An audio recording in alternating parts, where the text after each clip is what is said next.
Hello, ladies and gentlemen, to another fantastic edition of the DualShockers ShockCast. I'm your host, George Jimenez, and boy, do I have a surprise for you.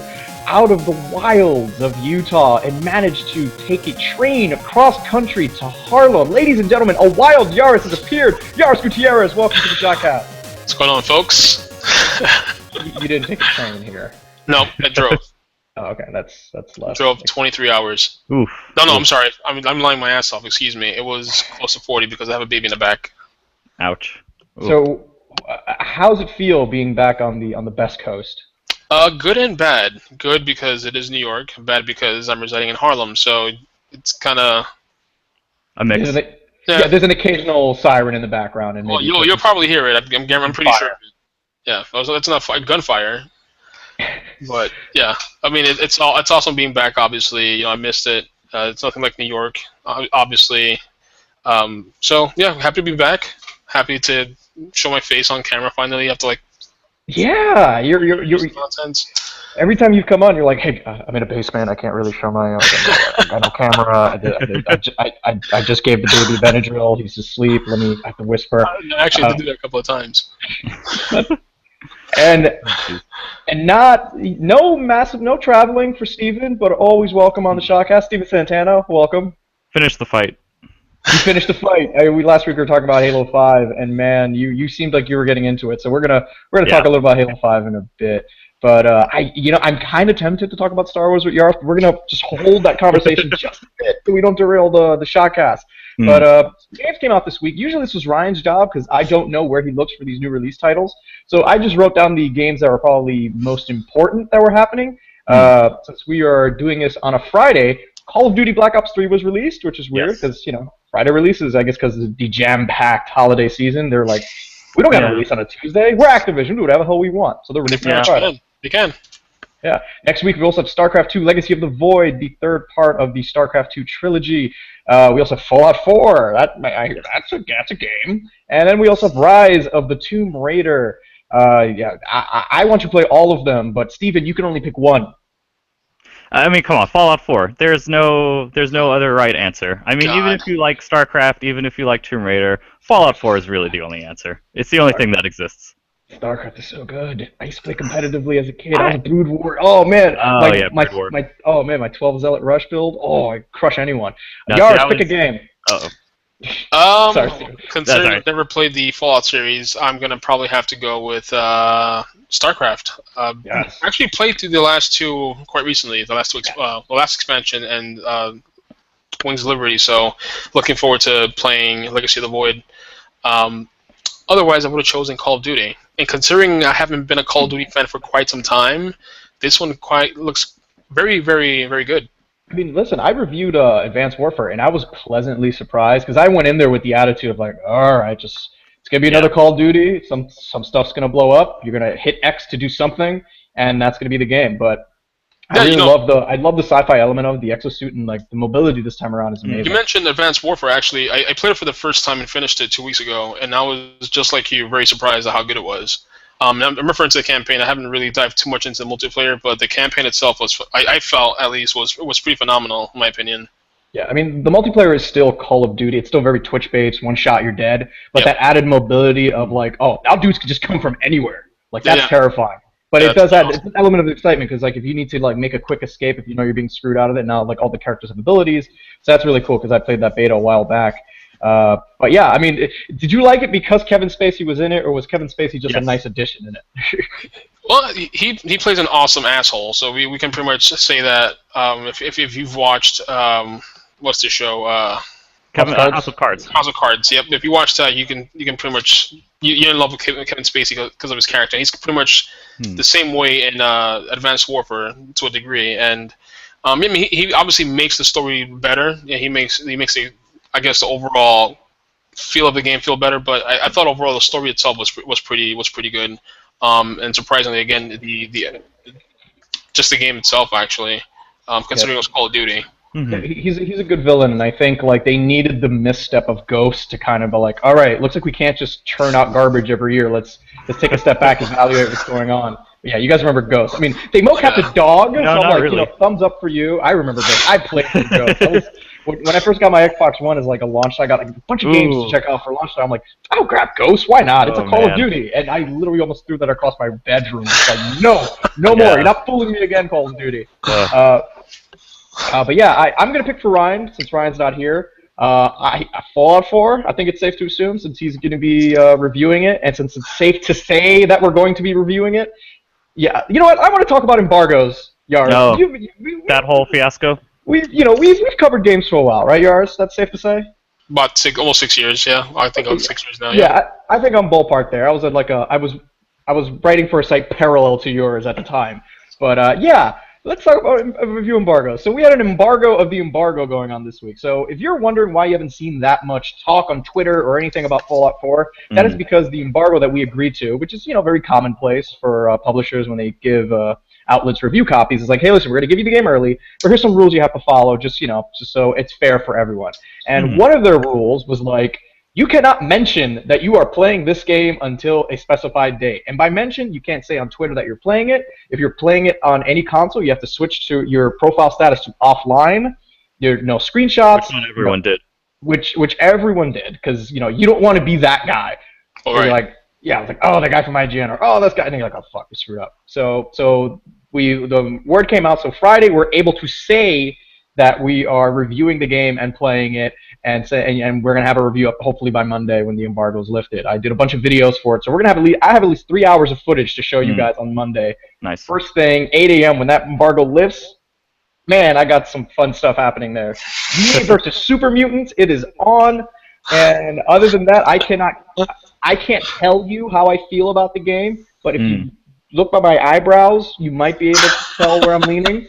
But we can give no opinions, no impressions. We can just say we are playing it, and there will be a review probably, and there's some video going up. So that's the Fallout 4 discussion we're allowed to have. It was very one-sided because I think it's just me and Ryan playing it. So trust me, you two, that we're playing Fallout 4. No, I believe it. That's all I can say. As do I. So I'm going to assume that Ryan is checking out Fallout 4, and we're going to leave it at that. And did you want to jump into some news? Actually, you know what? No, I want to go out to Steven. It's all mishmash. I feel like very out of sorts without Ryan. Turns out he's my partner in crime. So he's your foundation. He's my rock. He keeps me on track. But Steven, last week we were talking about Halo 5. Yeah. And you finally, I think by the time that we were broadcasting, you only put in a couple hours. I think I was maybe the same way. Same here. I only had a couple hours. And so now you've had a full week with it. Yes. Full extra week with it. Tell me, do you love it? Do you hate it? Come on. I really like the multiplayer. The multiplayer is probably the most fun I've had with Halo multiplayer and multiplayer overall in a very long time. I used to be super into Halo 3, Halo Reach, and Call of Duty Modern Warfare 2. Those are old games by now. It's been 5 years since Halo Reach which was the latest one, and Halo 5 is something I can see myself playing for quite some time, which I haven't done with any online game in a long time. Interesting. I was just going to ask, just out of curiosity, Steve. I mean, any dynamic changes to the multiplayer compared to what we're familiar with in terms of Halo? Yes, there is a lot. There's the clamber mechanic, which is kind of like not parkour, but it's something where if you are holding A as you're on a ledge or near a ledge, you will automatically pull yourself up, which helps with the verticality, which was kind of there before in Halo, but it wasn't super integrated into the map design, which it is now, which is also a big thing because you can do the ground pound, which is where you jump up and you hold the melee button, and there'll be like this little circle that'll appear on the ground that you can adjust, and then once it locks in, you then release the melee button and basically go and just hit the ground with all your might, and if there happens to be an enemy there, they get totally annihilated, which is so satisfying to pull off. The physicality of just doing melee, doing the ground pound, killing people in this game is very, very satisfying, which I felt was lacking in Halo 4 and in a lot of the Call of Duty recent releases. Like, I played Advanced Warfare 2, but I didn't like the multiplayer that much. I felt like you died way too often. Like, it was super easy for you to die, and because of the whole boost mechanic thing, that kind of put you out in the open more often than it was before. Right. So that kind of led to more deaths than I usually had in a Call of Duty game. However, There's the campaign being shot from I don't know what just killed me, but I'm pretty sure it was a missile exactly, which is very frustrating. But that doesn't really happen that often in Halo. They have the ranking system where you play 10 games in any of the arena playlists, then it will rank you into a specific like tier. Like there's different tiers, and so I got ranked into Gold 1, which was very surprising because I haven't played multiplayer in a while and I didn't think I was that good. But like Gold is like kind of like the upper middle echelon, which I did not think. Is it Platinum, Gold, Onyx? I forget what the order is. It's like it starts off at like Bronze or Common or something, and then it slowly works its way up, and then it's Gold, Platinum, Onyx, I think, or no, Gold, Platinum, Diamond, Onyx, and Onyx is like the weird meta game where when you get to that level, like instead of you having a rank, you actually just have your CSR, which is like the skill ranking system, and you're basically building that number. So it's like a weird metagame that they have within the multiplayer, which is just really satisfying and really good. But the campaign, though, was disappointing. It was really dumb. I did not enjoy it. It was like 5 hours, too. Like, I checked my campaign timer, and it said I'd only played like 4 hours and 58 minutes of it, so it was really short, too, which was really strange. Yeah, it was strange, because Halo 2, which I played recently with the Anniversary Edition, like, that's a long campaign, I feel. And so to go from that to Halo 5 being like this almost shorter than a Call of Duty campaign was, I don't know, it felt off. And the campaign just wasn't that great, like, overall anyway. So, but the multiplayer... Are you referring to from a story perspective, obviously? Yes, yeah. Yeah, that whole Locke versus, like, are you Team Locke or Team Chief kind of turned out to be a big dud where you're just kind of like, oh, it's kind of not anything. They fight like in one cutscene, and after that it kind of just ends. Ouch. So. Yeah, just because it does that like kind of Avengers thing, or like Batman v Superman, where you're like, all right, we know they're gonna just throw a couple of punches, and then they're gonna have to come together to fight a common evil, and we're like, all right, yeah, we get it, Chief. Yeah. Good for you. So what modes are you primarily playing? Are you just doing Arena, or are you doing Warzone? I've tried Warzone. Warzone has been more frustrating than fun for me so far, so I've mostly stuck with Arena, and I really enjoy Team Arena, and then just, straight up Slayer, which is, the team deathmatch. Those are the main ones. I've tried Breakout, which is the new, kind of like, Search and Destroy in Call of Duty, where it's one life, and... Yeah, single elimination, yeah. Yeah, like, I tried one round of that, and it was intriguing, but it's not something I'm going to go and play often, so... I haven't played Halo in so long. Like... It's a lot of fun. I haven't played it since probably like Reach. Was the last time I played Halo. Yeah. So I mean, I don't want to get addicted to it again. I didn't have a life back then, so. It's easy to jump back into, and like if you played Reach, like you gotta like almost like pick a loadout in a class. Everything's just kind of mashed in together. So you will hover a bit, you will sprint. Like you don't have to pick a loadout to sprint. You can just sprint right off the bat because you know what, you're a super soldier. You should be able to sprint whenever you want to. Yeah.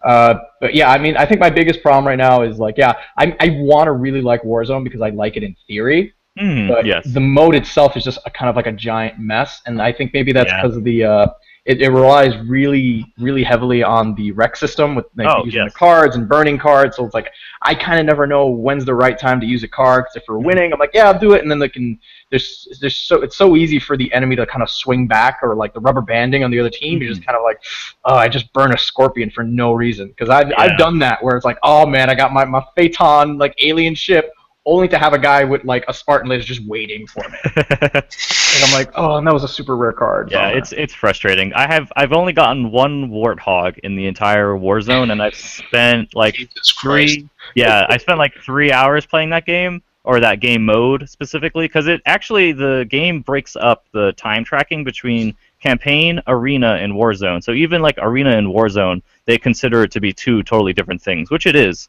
So yeah, I've spent like they're long matches too. They can go up to like a half hour, I think is the max time, and it frequently will hit that cap, at least in the games that I've played. Yeah, and if you do the other Warzone, which is kind of like that Battlefield Rush where you capture one territory at a time, I didn't like it. You have to hold them in 6-minute intervals. Yeah. So I think I feel like, because I was playing it by myself, and I'm like, oh, this mode's a little weird. But then I played with like 3 or 4 friends online, and we were having the time of our lives, because it's really funny how like being able to coordinate with people just like changes the match, or like affects your experience tenfold. I'm just kind of like, oh, this is fun now. It's kind of like that with Battleborn. Where we're playing with it. I was playing the beta by myself for a little while. sucks, but Joel, Al, and everybody else can. I mean, the game doesn't suck. The game is actually really fun. But it's kind of like to your point. It's 10 times better when you can actually talk to people and actually strategize and actually win. Yeah, for sure. So I mean, I think that changes the dynamics of gameplay, especially multiplayer, when you have people that you're friends with and people you can coordinate with. So yeah, that's right. If you see it on the side, Yaris did some boarding. Battleborn? Battleborn. Wow, Okay. Battleborning. Battleborning. Boarding like the Bourne Supremacy, or Sounds pretty erotic, saying it that way. But Yeah, I wrote a preview up. Steven asked an important question. Is it born like Jason Bourne, or is it born like being birthed? Like being born. Like birth. Okay. Yeah. I don't know if I want to remember that. So wait, so Yaris, is Battleborn good? That's the important question. It is. Okay. I'm not saying that to get a free review copy by any means. Anyway, it's a very different take on multiplayer. I feel. Obviously, if you've played a MOBA before, kind of like League of Legends, you'll understand what direction they took in Battleborn. It's just on a first-person perspective. Similar game types, similar classes. I want to say, with the beta, there's only 10 classes you can choose from out of the 25 in total that they haven't even fully announced yet. But the configuration that you can have is just so massive. And just the game types, it's all. I mean, I felt it was well put together. When I first played it, I was kind of skeptical, seeing the cartoony facade, and just, it just when you first look at it, it doesn't look like anything special. But when you play the game, it's completely different than what you originally think about it. And I'm pretty sure Joel, Al, and there's a lot of guys on the site that are playing it or have played it can pretty much attest to that as well. How close is it? Yeah, Steven, you can go. How close is it in controlling to Borderlands, which is Gearbox's other first-person shooter game? Because I really like Borderlands, but I don't know if I'll try Battleborn at all. Well, it's made from the same developer, and it's kind of like I said in my preview, right? I mean, one of the things that anybody looks for when they're playing a game that's from the same developer is a sense of nostalgia, right? You're looking for that familiarity, I guess. To a degree, it's there, but it's also alien, but welcoming, if that makes sense. Okay. It's familiar, but it's different at the same time. It's not, Gearbox made it because of the narrative, right? Okay, yeah. In the story sense, but when you look at the multiplayer, it's completely different than what you get from Borderlands, I feel. And I think that's a good thing because it separates the two. It gives them both their own identity, and that's one of the reasons I liked it. Yeah, I mean it's tough to do like a MOBA these days not based on anything because this is all new. It's a new IP, so it's like you're giving me 25, 30 characters, but like if I have no connection or don't even like care about these people, I feel like that might be a tougher sell. Yeah. Yeah, I mean it's kind of funny because Gearbox, they're definitely they're trying not to pitch it as a MOBA for whatever reason. I have no idea why. Don't know what the hell Pitchford's smoking. He's probably smoking something good. But at the end of the day, like I said, if it walks like a duck and quacks like a duck, it's a fucking duck, right? So this game is obviously a MOBA. It's just a first person. I mean, it's got lane. I mean, does it have the concept of like here are 3 lanes to absolutely. a tower that you got to take down, and absolutely. you got to go to a person. Yeah, you have your minions that would go need to take something down. The same thing like in a MOBA. When you start off every single match, you're starting level 0. You have to gain your levels within that match, and it restarts every single match. So it is fundamentally it is a MOBA. Okay. Whether they want to call it that, that's their own prerogative. But again, it's painted as a MOBA. Is it PC only? No, it's PC, Xbox One, PS4. Oh, okay. So I played it on PS4. Did they do a release date for that yet or no? I believe it's February 2016. Oh, nice. Yeah, it's a really fun game. I mean, again, I enjoyed it. I was really skeptical about it at first, kind of like you, Steve. I was just like, I don't know if I want to touch it. But again, competitively, it's a very fun game. Cool. All right, guys. I think we're gonna move into some news now. All right. Ooh, what's on the menu? What's on the menu? So first, I need everyone to put on their business hats. Uh-oh. Your business people. Pretend you're a business person. Get in character. Okay. Sure. Let me just find my Yankee hat then. No, There you go. How much Travis is not a cocaine? businessman. He's a businessman. How much cocaine did I snort this morning as a businessman? The blood sugar, a lot. We are 80s businessmen. That is right. Good work, Steven. All Wolf right, of Wall guys. Guys, Activision, small indie developer, publisher, decided to open the purse strings up a bit and buy Candy Crush Saga creator King Digital for a whopping 5.9 billion with a B American dollars. That's a lot. That is a lot of money. They're going to pay $18 a share in cash, a 16% premium on King Digital's closing price at $15.54. That is a lot of money, and I had no idea Candy Crush generates that much of an income to the point where. Oh, it does. Yeah, how much does it earn? Like, how much? Do we know how much it actually I honestly don't know, but I know. I mean, I might be talking out of my ass here, but I know at one point when it was extremely popular, they were ranking. I want to say in the millions a month. Oof, man. Okay. I would be surprised if they're doing millions a day. Yeah, I mean, it was really crazy. I mean, they had that. They had what is Soda Crush Saga or something like that. They have so many. Yeah. So I'm assuming that means that Activision ends up owning all those IPs. Also, oh, absolutely. Yeah, absolutely. Oh, yeah. Without a doubt. Yeah. Company. And so now they have this company who literally just cranks out mobile games. Yeah. Well, the same mobile games, but mobile games nonetheless. Yeah. So and I remember we were. Yeah, I mean, I remember when Microsoft bought Minecraft for $2 billion, and they said, like, Minecraft is such a successful franchise that we will actually turn a profit in 2 years. Oh, well, yeah, because Minecraft has all the merchandising. Like, they have so much, like, toys and, like, books. You go to Hot Topic, you see, like, the Birthday dumb little... cakes, like... Yeah, like, you can merchandise Minecraft. I don't think Candy Crush Saga people are going out and buying... books or strategy guides about Candy Crush Saga. Yeah, but you know what? They're spending $2.99 a day. They are spending money on energies. it. Yeah. Yeah. So that makes sense. I don't know. I'm thinking, is it a long-term investment? You think, or is it just trying to reach a short-term profit? I feel like it might be a long-term investment just because they're noticing. I feel like most publishers now are noticing the mobile market. Remember at E3, EA had 20 minutes devoted to mobile stuff.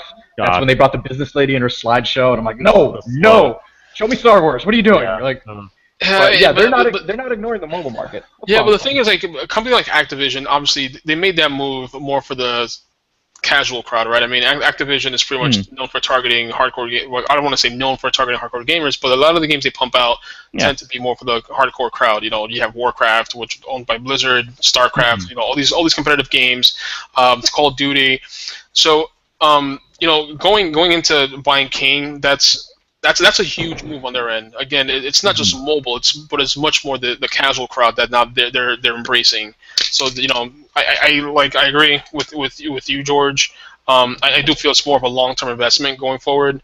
Whether or not it'll aspire to that, who knows? You know, to me, Candy Crush it's inevitable. It's going to come to an end. Something is going to come out that's going to be better than it, unfortunately. Flappy Bird 2. Oh God! So does this mean? That guy was making like $70,000 a day. Yeah. And then he went nuts for a little bit and said, like, I can't do this anymore. I'm making too much money. I was like, well, then he pulled it, and now it's gone. Yeah. I'm like, dude, come on. He's an idiot. Yeah, I don't know why you would give up that money. People are mean to me on Twitter. I'm like, then you know, you're making $100,000 a day. You can hire a psychiatrist. You'll be fine. There's a block button for a reason. Right. So what franchise? Because I was thinking, I'm like, so that means like if they wanted to, they can do like a Tony Hawk Match 3 game, or here's your Destiny clicky thing. That's right. Oh God, I forgot they own Destiny. Yeah, I'm surprised they haven't pumped Destiny full of little microtransactions already. Because they're waiting for the mobile game for it. Obviously, that's what King's gonna do. King's gonna invest and make a Destiny app that's like a Match 3 cubicle thing where you can get exotics, but only if you play the app for it. You're wearing your business hat hard, man. Jesus, man. What a crazy world. Yeah, Activision did this to make money, and they got it. And and acquiring a company that knows how to make money in the mobile markets, because realistically, how much would it cost to develop a Candy Crush? Not much. I Not don't think much. so. If any, low six figures to get a Candy Crush out there to make it working. I don't know. It's randomized, so you just have to develop the algorithm to make it random, and then there you go. That's it. Yeah, but I don't want to say like, oh, it only costs like 15,000 to develop a Candy Crush, because that would really upset me. Yeah. I mean, I know nothing about development. It depends on how fast you want to push it out, right? I mean, anybody can develop a mobile app. It's really, I mean, the cost usually goes to it's good programmers, obviously. We want to push it out pretty quickly, but I don't think the art's anything, we're crazy about. Yeah. So it's not too costly, but again, you're churning out at this point in the game. Candy Crush needs to figure out ways to invite new players, and I think there's a lot of money goes into it's pretty much marketing and all that shit. So. Yeah. Yeah, because those, especially those free-to-play mobile games, the way they make money is that if everyone checks it out, I mean, that's why you'll see Game of War having Super Bowl commercials. Yes. Right. Because it's like, the way this works, we need 100 million people to check out this game, so that even if 1% of that, which is a million, that's math, right? If they buy something, we're good. Like, that is a boatload of cash. So I guess so in order to make that money, they kind of need to cast a really wide net, and I guess that's going to be the approach that they want. Sonny, agree with me, all right? Come on. Second guessing anything I say. But yeah, good on you. Yaris, I was going to mention that we put up a bunch of Star Wars Battlefront screenshots and footage and all that, but really I just want to ask you, how excited are you for Star Wars Battlefront? Very excited. I was playing it religiously during the beta, so I mean, like every single day after work, I come home and just play with Joel. It's when I first launched it, again, I haven't been very enthusiastic for first-person shooters, only because it to me over the years it didn't feel original. I mean, everything just felt the same, right? Everybody just shooting at the same gun, killing people. But Battlefront, like as soon as it started the game, it was nostalgic in so many respects. It just wasn't a first-person shooter. You had the music, right? The score, the sound effects. It was Star Wars, which made it even better. I mean, there was so much to it that was so great. I mean, I'm looking just seeing Darth Vader in the field, swing his lightsaber and just owning people. That was awesome. AT-AT stepping on people. I mean, it was awesome to see the game. And even play it. So I am definitely looking forward to it. I've already pre-ordered it, so you'll probably see me missing for a couple of weeks again. It's got its hooks into you, because I'm a huge Star Wars fan also, but I'm like not as optimistic as you are after playing the beta. For a couple of reasons. Like, hey, I love because I think they're relying too much on those nostalgia hooks to get people to keep playing, because I thought that it seems like the game is actually a little light in content. It did. It seemed that way. Because we're looking there we're all shooting the same blaster more or less that shoots the one red laser. Yeah. And to me that felt a little light. The extra perks and stuff like that. I don't know why everyone's using a card system now. That's just a thing this year. That's one thing. That's one thing I'd say I didn't like about it too much is the whole card. The whole card system thing to me is an absolute shit show. Yeah. And quite confusing. Power up stuff I don't like. Yeah, I mean, it was good because to me it was nostalgic. That's one aspect of it. But I mean, it is Star Wars. I mean, how much can you change a laser gun? It's that's true. But I mean, I want to jump into a TIE fighter. I want to jump into a TIE. I don't want to take a knee and teleport in there. I don't need that. I want to be open the fucking cockpit door, like in that commertal, and jump in and fly it around and then crash it. I want to do that. The weird kind of scattered power-ups or Luke's taking a knee, and I'm like, this is... Luke never took a fucking knee, right? Luke never kneeled to anyone, I think. He never kneeled to the Emperor. Did he kneel to the Emperor? No, that's Vader that did that. Yeah, I will turn on Return of the Jedi right now at the double. He was on his back. Because he was getting electrocuted, but yeah, he was only Vader took a knee to the Emperor twice. But yeah, I'm curious, and also there's no single player mode. It's just kind of that weird co-op where you're just doing missions for people, and I'm like, yeah, but that's the Battlefront formula, though, right? I mean, you really can't expect that to change too much necessarily. Yeah, but it's the Battlefield team working on it, so I was expecting. Yeah, but those single players have been bad. Yeah, but a Star Wars single player, Steve, how fun would that been? That's what BioWare is working on. No, I'm not waiting for Amy Hennig's game because it's not going to be out for like another year, 2 years. I'm so mad they canceled the last game. Oh, 1313? Yes. Yeah, that was looking good. That was looking real good. I'm so upset they actually canceled that. I wanted to commit suicide. Yeah, I'm really excited for that game. And you know what got me even more excited? Because today I had like a random kind of Star Wars thought, as you do. And hey, it's Ryan! He joined the battle! What? Oh no! Hello. Hi! I can leave. Please, no, only kidding. Don't. Ryan, you missed all our Fallout talk we didn't have.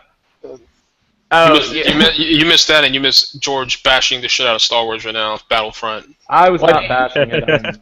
Tut, sir. We can't talk about not talking about Fallout 4. Oh. According to the embargo. So. Oh, I see. Can we talk about the launch trailer at least? I think that's okay. Yeah. Okay. There's a rap trailer happening. Oh, the rap trailer. Oh man. So you guys need to check that out when you get a chance. I think that's posted. Did Jesus do a cover of the main theme? I wish. He's making a mobile game. Maybe he'll work with Activision and King to get that out. Who is? Kanye? Yeah, Kanye. He's making a mobile game. God. That news came out like January of this year, I think. I remember reading about that. Yeah. Activision how the mighty have fallen. Yeah. But I mean, George, just to get back to your point quickly, I'm not saying this Star Wars Battlefront's a perfect game. It's absolutely not. I don't think any game is perfect aside from God of War 2. But it's sure. All right. It has its good moments, but I think its good moments outshine the bad ones. But again, that might be a nostalgic thing to me. That might be a nostalgia thing. I'm looking forward for the game to come out, so I can actually provide a little more feedback, play all the modes, and see how it goes then. But I mean, for the most part, I can't say that I got bored with it. I'd say that. I mean, most games I tend to be quite bored with it quite quickly, especially first-person shooters, multiplayers. This one it was fun. I'll just leave it at that. I thought it was fun. All right, we're gonna agree to disagree, but I'm looking forward to it. But like, I'm trying not to hype myself too much because I feel like I'm gonna hype myself so badly and then play it and just be like, oh yeah, it's Star Warsy. Okay, I got the music's there. That's cool. That's what happened with the movie too, right? That's what you're doing with the movie as well. These movies look good. I have faith in JJ, but I'm just gonna be like, I'm all right. Like how the Mets lost. Like I was excited that they were in there, but I was not too invested. Just in case they lost the World Series, and I'm not throwing myself off a building. But yeah, we're not going to talk baseball because I'm going to go hang myself if we do.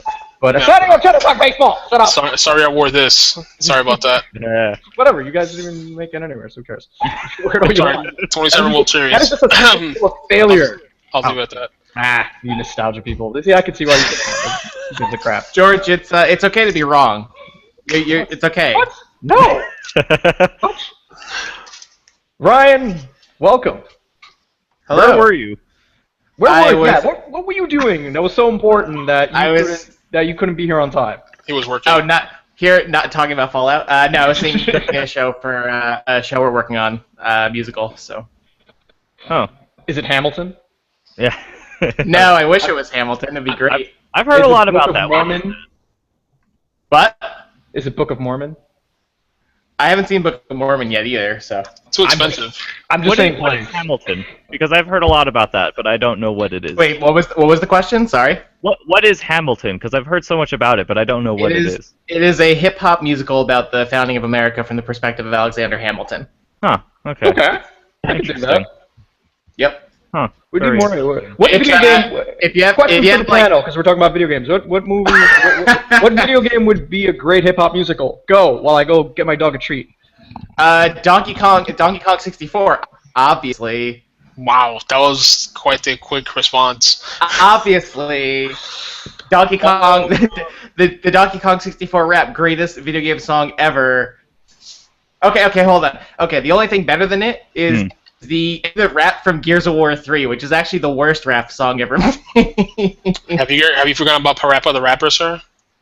Well, Parappa the Rapper is amazing. I mean, it's in a category of its own. You got to believe, you know. With the Onion Dude, hip hop, it's all in the mind. Yes. No, Yaris, you're getting it wrong. It's Kick Punch, it's all in the mind. Oh, there you go. I said hip hop because I'm thinking about hip hop right now. Jesus Christ! Somebody punch All me right, in the face. time's Where's up. my wife at? What do we got? Parappa the Rapper. Damn, that was mine. That was the easy one. Donkey Kong 64. Journey. What? Mass Effect 2. Really? Okay. That'd be a hip opera. Just, you know, getting 12 dudes and, like, you got Jack, like, spitting hot fire. You know, that'd be good. Like, the face-off with the collectors, the ship just stop and they just start yelling raps at each other. That'd work. I suppose, I guess. Yeah. Anything can work. If you're Winners brave. up. Okay, Winners up, Super Rapper. Good job. Okay. What were we gonna say, Ryan? No, One I up was for gonna say, Rapper, Mass I Effect dare 2. you. If it was the gamer poop versions of Mass Effect 2, then I think I'll be okay with it because those are the best. God damn it, Ryan. What were we talking about? We Shit went downhill. Yeah, I don't know. I'm sorry that we derailed when I came in. I'm sorry. That was good. I know. Thank God for Ryan. We just talked about Activision buying Digital King for like $1 bajillion. So good on them. We're going to feed into the Activision machine in some way, shape or form, without knowing it. So good job, Activision. BlizzCon happened today. Anyone remember? See any? The trailer for Warcraft the movie is out. Yes. I'm asked the panel here. Steve, what'd you think? I liked the trailer. I mean, their trailers are always pretty cool. The movie one was okay compared to the expansion one. I don't know. Their expansion ones, I don't play World of Warcraft, but I enjoy their trailers because the trailers are always super cool. Like the ones for Diablo 3 that kind of like bookended the chapters. I mean, that story was dumb and nonsensical, but the cutscenes were really pretty. So, I mean, I guess that's something. And then StarCraft has, you know, those great cinematic cutscenes, and that story actually kind of makes some sense. So that makes it even better. Other than that, I do have the list of what, like, happened at BlizzCon. Their keynote happened, like, earlier this afternoon, I think it was. Steve, before that, Hmm. Garth, did you see the trailer for the movie? For the Warcraft movie? Yeah, I did. What'd you think? Perfect. Ryan, you saw the trailer for the movie. What'd you think? I'm a huge World of Warcraft fan. I'll lay it out there. I was from vanilla to about, again, Cataclysm, and Warlords of Draenor was okay at the beginning. I guess I was expecting too much from it. You know, the thing is, I need to remember they're taking a story back to the very beginning. Yeah. This is prior to Undead. This is prior to, you know, I mean, you haven't seen any dwarves in there, so this is prior to all of that being introduced. So it's Warcraft 1, the movie. Exactly. It's pretty much the first Warcraft. So I mean, I thought the cinematics looked awesome. The CGI looks amazing. When I saw Stormwind, I was actually taken back because they replicated it perfectly. I felt to show the Westfall. So I mean, again, nostalgia. We bring that word back again. It was in there, but I didn't feel an umph. Like I didn't feel any feeling, any sensation when I was watching the trailer. Like when I watched the Star Wars trailer. It just seemed very generic Right, fantasy. exactly. Right. Ryan, you have words. I haven't seen the full trailer yet. I'll probably watch it. So actually, I have to watch that, and I have to watch the new Star Wars trailer that came out today. I haven't seen them yet. So don't do it. Don't do it. It's anyway, great. Watch it. I did see I saw the teaser that came out like a day or two ago, which is just like 10 seconds or whatever from the trailer, and it looked okay. I'm not like super pumped for it. I like the only thing that really interests me the most is the director, because I like Duncan Jones a lot, who did Moon and Source Code, and his movies have been pretty solid.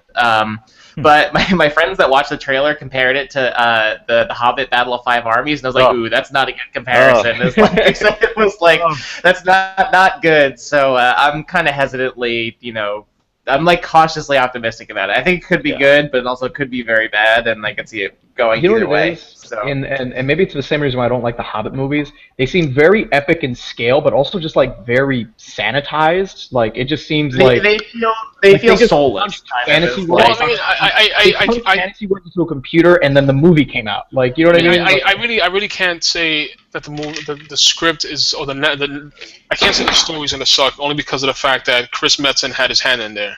So he helped write the screenplay. He's pretty much he was there to give feedback on a story. This is the guy that knows and built Warcraft with Blizzard from the very beginning. So in that respect, I'm kind of have a sense of comfort that the story is going to be in lieu or in line with what we're familiar with. It's more of. God damn it, Sonny! I don't want to say the directing because I agree with Ryan Duncan. He's a great director, but I don't think he's gonna. I just feel like he didn't.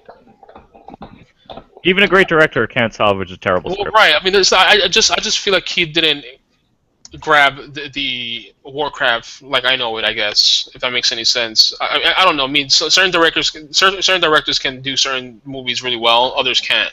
And I think, like for example, JJ is able to do Star Wars so well is because he was such a huge fan of the movies of the franchise. Yeah. So I think in order for somebody to be able to grab that sort of attention to detail, they need to somewhat be a fan. Yeah, makes sense. So I mean, I just didn't get that from this trailer. Like I got it from the Star Wars trailer. Like you can just tell that JJ was actually a fan when you see that. But it was carefully put together. What's that? It's got flying mounts though. Fucking the game has flying mounts. Yeah, like the movie. See, he saw something. Yeah, but again, I mean, I don't know. I mean, I might be wrong. The movie might be amazing. It might win an Oscar, but still, Is it just too close to your heart, and you're just like, no, it's maybe, but visual effects are awesome. I mean, again, I don't know. So if they threw in like, oh, go buy a ticket to the movie, you'll get a free mount for World of Warcraft. Like, would you go and take it? I don't even play Warcraft. You give me a DLC, I'll fucking buy it. I haven't played Warcraft since January. Doesn't matter, I'll get it. No, I mean I am gonna go see it because I'm a Warcraft fan. I am gonna go see it, obviously. But I don't think I'm gonna be like wowed. I'm not gonna give it a standing ovation. You're not gonna be wowed? you missed that one. Like... Pun intended. You like that? Oh, God. They may have been intentional. No. God damn it. Steve, what else happened at BlizzCon? Take us. All right. So StarCraft 2, they're going to be updating StarCraft 2: Legacy of the Void with little story missions for about a year. They said. So I guess they're trying to keep people around, keep you continue to play the game. I mean, the game already has like a huge multiplayer component, but I guess this is them reaching out to the more people who only play it for, say, the single player, which I guess there are people who only play it for the single player. They're doing, what is it, the Nova ones are releasing. Yes, yeah, they're gonna have the Ghost Nova be like the first story mission expansion afterwards. Which is awesome because Nova was supposed to be in that StarCraft Ghost game that was canceled. So bastards. The GameCube one, yeah. That GameCube one. So it's good to see her like having an active role in like if it's DLC, I'll take it. I really like that character of Nova. Yeah. So like when she showed up in the game, I was like, yeah. And then I think I sided with her. Because you could side with her or Tosh, right? Yeah, Tosh was my dude. Oh. Because he was Jamaican. I didn't trust. I only know her from Heroes of the Storm, and she's a pretty good character in that game. So she's so goddamn OP in Heroes of the Storm. But anyway, continue. Speaking of which, Heroes of the Storm is getting a new game mode called Arena. I didn't really read much into that, but it sounds like it's kind of like a more up-in-the-air fun mode instead of the competitive, which it has been for a long time since release, or out of beta.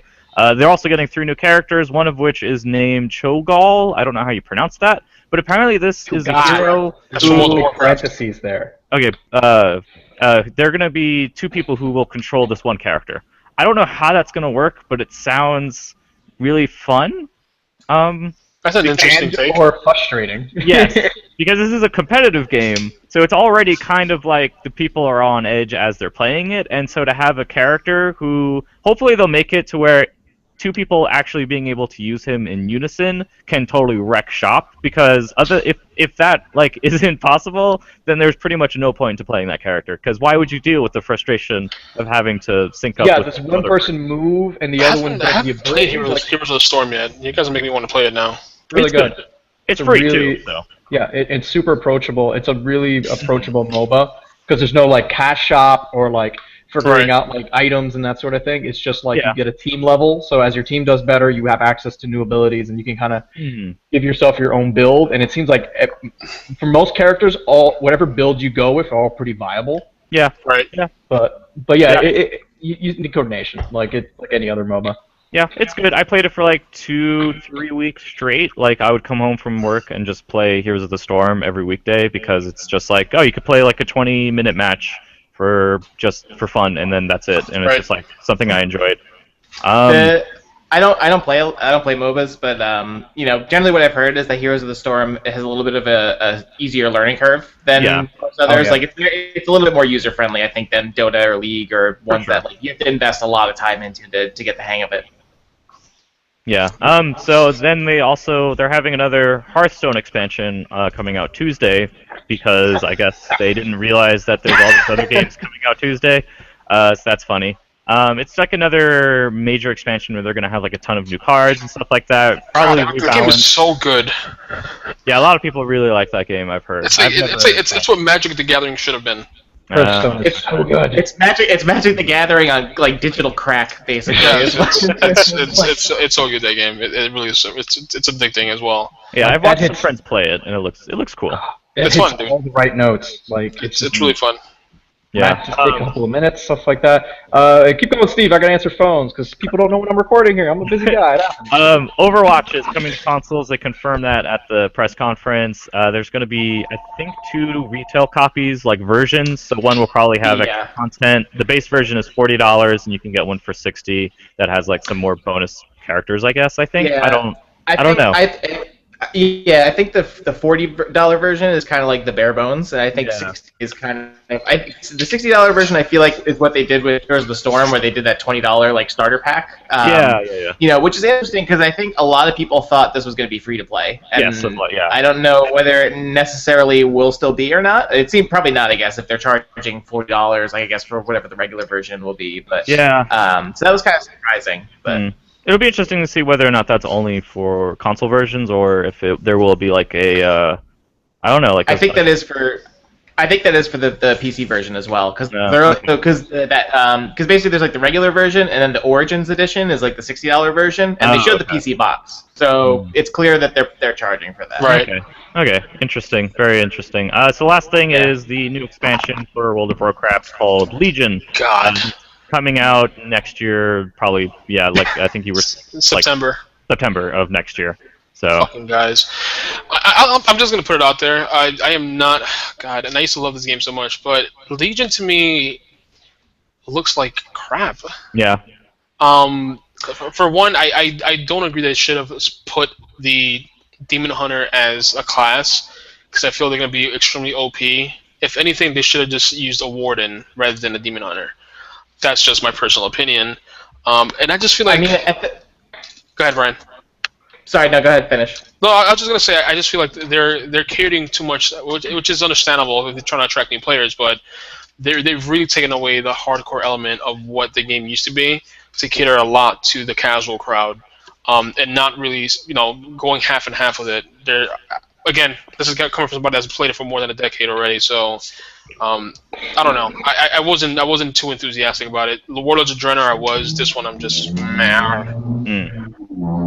What does it say? Like, I just think, like, because they said recently that they're not really Activision and Blizzard, I guess, aren't concerned as much anymore with tracking, World of Warcraft subscription numbers. Because obviously, I'm sure they're down. Like they're probably they went they're down. They're losing players. Yeah. I mean, the thing is, I think they have to be at this point because that's the biggest cash cow. That's Blizzard's biggest cash cow.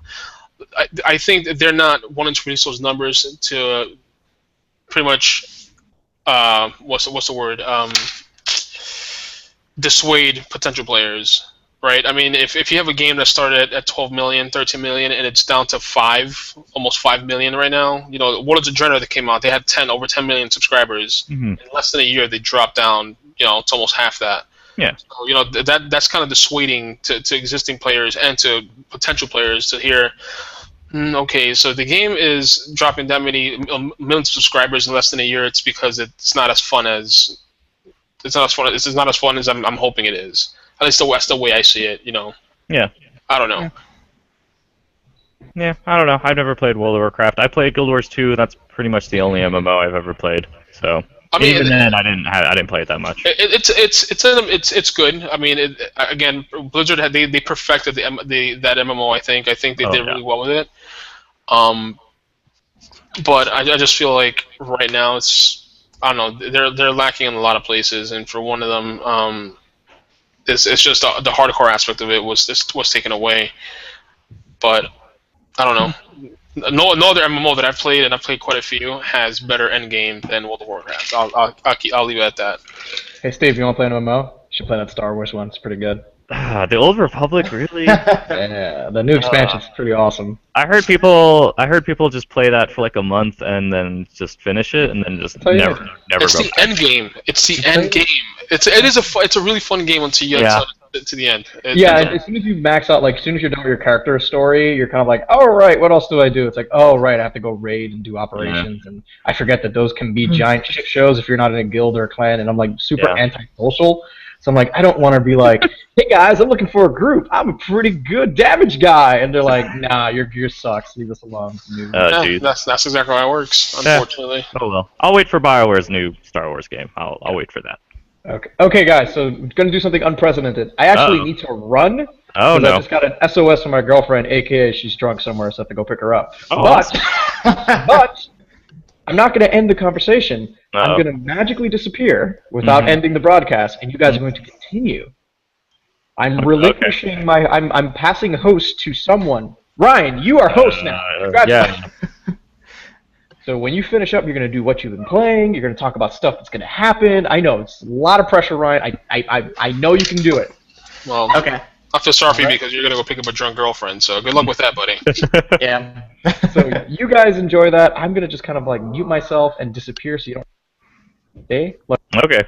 Just put your dog to join. Good luck. Good luck. All right. Oh. Okay. May the force be with you. Yeah. So Ryan, what have you been playing besides stuff that you know? Well, I would say I technically can't talk about what I've been playing, so it's been occupied my life. So yes, there is a game that I've been playing that I can't talk about until next week, but you'll find out more about this game on Monday, November 9th at 8 a.m. Eastern Standard Time when the review embargo goes up. So then you'll know about what I'm playing. It's like cool. But so in case you didn't know, this game is Fallout 4. Yes. So next week, I guess just to plug it here before but I'll be doing a live stream series next week. I will be doing from Monday through Friday, all of next week, from 8 to 11 p.m. Eastern Time. So you can watch on our Twitch channel, and I'll be doing. I don't know yet whether I'm gonna continue. I think I'm just gonna keep going from where I've been playing, but not go into story spoilery stuff. I'll probably just try to do more like the side stuff, or go around or whatever, rather than starting a new game again, because I frankly don't really want to do that. It's like. But yeah, so you'll get to check out more of the game next week and have the review. But that's what I've been playing. I can't talk about more right now, but that's it. So awesome, cool. I played the Indivisible prototype beta, which it's a Kickstarter or not a Kickstarter. It's pretty much is. It's Indiegogo. Yeah, it's Indiegogo. It's so weird because this is. I don't know if any other like Indiegogo or Kickstarter game has done this, where they've released a prototype beta on the PlayStation Store before the campaign itself is even over, because it's basically like a playable demo of the game, but the actual game itself hasn't even been funded via Indiegogo. They have a publisher, which is 505 Games, but the developer is the same people who did Skullgirls, which is that great 2D fighter. I think it's Lab Zero Games is the developer's name. That's right. And it's a really cool game. I like it a lot. I played it. It's like 45 minutes. The end boss is pretty tough. I could not beat it. I tried it a few times and I just gave up because I was like, all right, I have to do something else. But I like it. It's a 2D platformer. It has a unique combat system. I wrote a piece about it on the site. Yeah, it's a good preview. Thank you. I liked it a lot, and I hope their campaign's successful. And they apparently, they got some more donations since releasing it. So it was a good way for them to kind of market it by giving people a taste of the gameplay itself, which is really the best way for you to market your game, is to let people actually play it and see whether or not it's something worth to put money into. So I mean, the last time I looked, I think they were like, and when I first wrote the prototype, it was coming to. Well, I guess the prototype was coming to PSN, which was the day before you actually published a preview. They were sitting at 45% funded, and right now, the last time I looked, I think it was like 47% funded. Oh, nice. So I mean, but it has like 8 days to go. You know, and it's okay. so. I thought it was more than that. Wow. Yeah, Okay. yeah. I mean, had it been like a month more, I'm pretty sure they would have hit their target without an issue. But 8 days to go is, cutting it close. And unfortunately, if they don't hit that 1.5 million mark, they're not gonna make it in the game. Yeah, it's a lot of money too. And So. if you're listening to this, Yeah. put some money down for that game, folks. Don't be cheap. Well, I think doesn't Indiegogo, don't they keep the money even if they don't get funded all the way? Or, I mean, they still probably won't be able to do it. But I don't know. that's what I thought how Indiegogo worked. Was I think Indiegogo they still get like whatever they fund. Maybe. It's not quite like Kickstarter. But the thing is that they're still not Something making like the game, though. At the end of the day, I mean, they'll probably if they do pocket the $700,000. Hmm. Then we're not getting a game off of it. So if you invested $60 into that game, Yeah. you're pretty much shit out of luck right now. So Interesting. The only other game I played besides Halo 5 multiplayer was Dragon Fin Soup, which is the PlayStation Plus game.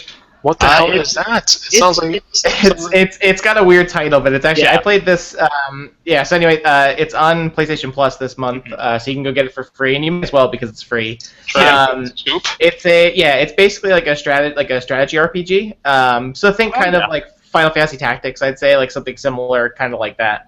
Kind of. Yeah, kind of. Like this Gaia, like that.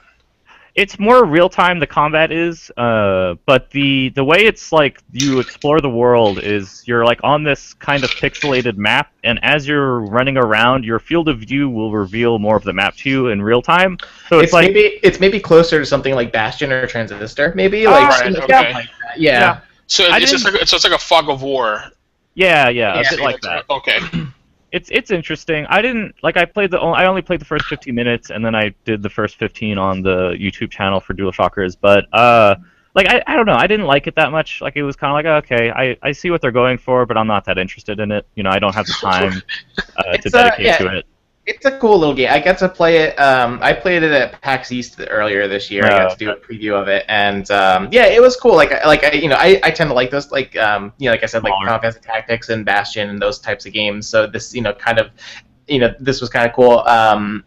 It's like kind of like a take on on like fairy tales and that type of thing. It's got that kind of style, and it's pretty funny because it's got like I think there's like a mechanic in there where your main character is like an alcoholic, so it's like if she drinks, she gets more powerful and stronger. Yeah. So there's like interesting little things like that are in there.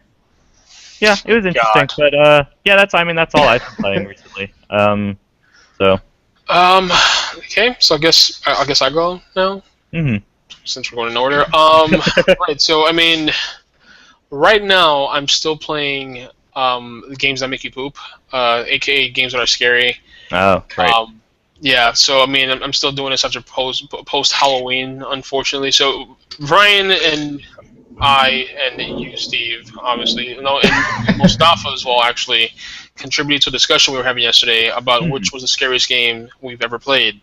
Outside of I wasn't saying like scariest game necessarily, but it's like just saying ones that I've enjoyed. So I went back to my Steam and installed Outlast, so I'm gonna replay that again.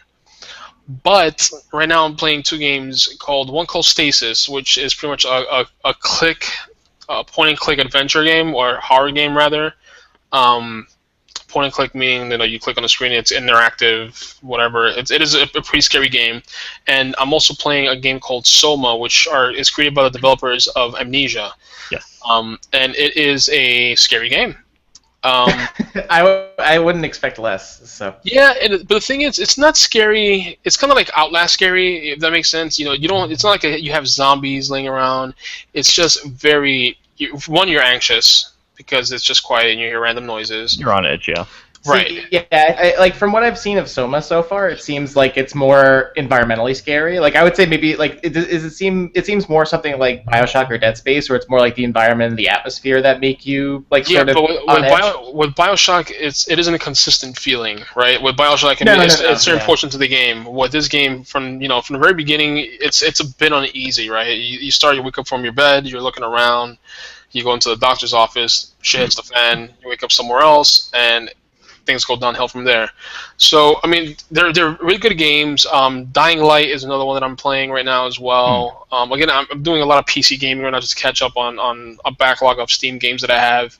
And on my PS4, I am currently reviewing and finishing up Darksiders 2, the Definitive Edition.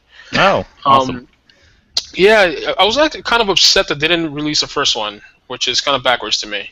Oh, yeah, that's true, actually. You'd figure they released the first Darksiders to get people to, follow the story in chronological order, but common sense isn't that common nowadays. But it's Darksiders 2. We played it. Same thing. Improved textures and graphics because it's higher res. They've loading times hasn't improved much, unfortunately. Are they gonna finish that series? Because I know that was THQ published that, right? So... Yes. Yeah, and then Nordic, I think Nordic ended up buying them, right? Or... Nordic bought the franchise, but Yeah. Vigil Games, the original developer, ended up breaking up. And now they formed into another studio. Well, the creators, Joe Madureira and like 2 other guys, ended up forming a studio called the fuck's the name of this place? Well, they just formed a new studio, but Nordic Games gave a hint in July when they announced this the definitive edition for the PS4 and Xbox One and PC that there is plans subtly that there is plans to continue the series. So I'm hoping that they finish it. Yeah, because it's supposed to be about the 4 horsemen of the apocalypse. So right, and I think the next story was supposed to be a Fury, which is the only girl in the group. So okay. Yeah, I mean, I'm looking forward. I'm sincerely hoping they finish it. I did enjoy the Darksiders series. Some people didn't enjoy the second one too much. I loved both. So yeah, look for my review next week. I'll have that up on the site. But right now, yeah, that's pretty much what I'm playing. Yeah, I'm waiting for Fallout. That's pretty much my last game. I'm still up in the air with that game. I mean, I asked Ryan if I should play Fallout 3 first. He just told me to dive into 4. I think you can. I can't say much right now, but I think I would strongly suggest just going into 4. But I mean, if you see 3 on Steam for cheap, totally go for it and play it. Here's my question, and I'm hoping you can answer this because I can probably Google it and find the answer either way. But is it a continuation of Fallout 3, or is it a completely different story from their perspective? They're all different. They're all completely different stories, so it doesn't matter which one you play. But they take place in the same timeline, is what I'm assuming. They do. They're all like in the same universe and sort of worlds. But even like New Vegas took place in a completely separate setting and story, so you really don't need to. The only thing that's really the same is the universe and then the gameplay. But again, I can't say much more right now. But yeah. They have a shared universe, but none of the stories or events that happen in the games are ever really that interconnected. I would say it's something like Far Cry. Basically, it's like Far Cry has like similar mechanics, but like it's a completely different story and setting every time. So yeah.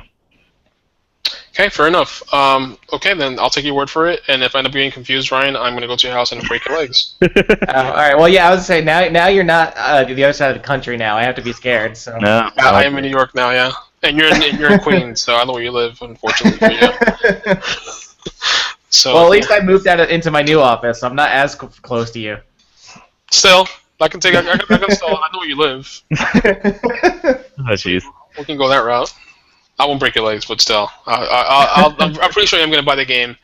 Everybody's been telling me to play the series. As a gamer specifically, I should have not ignored that franchise. Yeah, I mean, Fallout, I only say it, because Fallout 4 is so close that you might as well play that. But Fallout 3 is easily a top 5 game for me, so it's up there. Really, with Half-Life. Yeah. It's up there, yeah. It's up there. Half-Life, I think, is not as good as people think it is. Whoa, Steven. Okay, now Steve. He's trolling.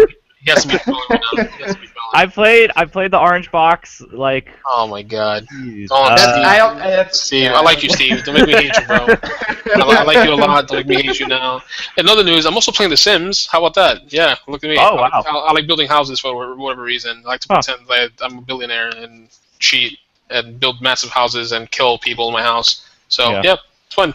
Oh, fun. Don't ever say Half-Life wasn't as good, Steve. Please. Ever. All right, I'll say Half-Life is a game franchise that exists. That's good. Awesome. Oh man.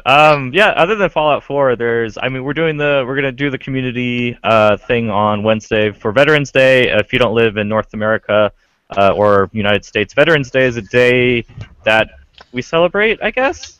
I don't know. I don't really think there's much that goes on besides we take off from work, which is nice. I don't know if I have off from work that day, actually. I don't think I do either. Oh, I'm sorry. My thoughts go out to you. I actually have to confirm that, see if I have off. If not, I'm working from home. Yeah, okay. I have that option at least. But yeah, so I'm going to be doing a bunch of Halo 5 stuff with people who want to on the site. That post should hopefully go up either tonight or tomorrow morning, depending on how much time I put into it. And then Mustafa is also going to be doing stuff with FIFA, because he's big on sports, so he's going to be doing some challenge-type stuff with people on FIFA 16, if you want to do that. So we'll have that post up soon. And yeah, working on some other stuff too. So awesome stuff, guys. So yeah, I mean, if nobody else has anything else, I guess we could close out. Yeah, for the most part, I think I'm good to go. I'd probably just give a fair warning about Mustafa. He looks like a very angry man when he plays sports. So if he crushes you out, I'm only kidding, Mustafa. I'm just saying that, just saying it. But no, I mean, I'm good at least. Looking forward to be back next week. Yeah. All right, cool. Ryan, take us home. Take us home. All right. Thank you guys for listening to the ShockCast. This is episode 216. I think I got that right. At least I hope I got that right. And in case I didn't, I am sorry in advance. So thank you guys again. As always, check us out on iTunes, subscribe to us on YouTube, all that good stuff. Watch out for our fun Fallout stuff coming up next week. Halo 5 Guardian stuff, FIFA stuff, any other video game related stuff. And that's it. Thanks, guys. Take care. Thanks, guys. Goodbye. Bye.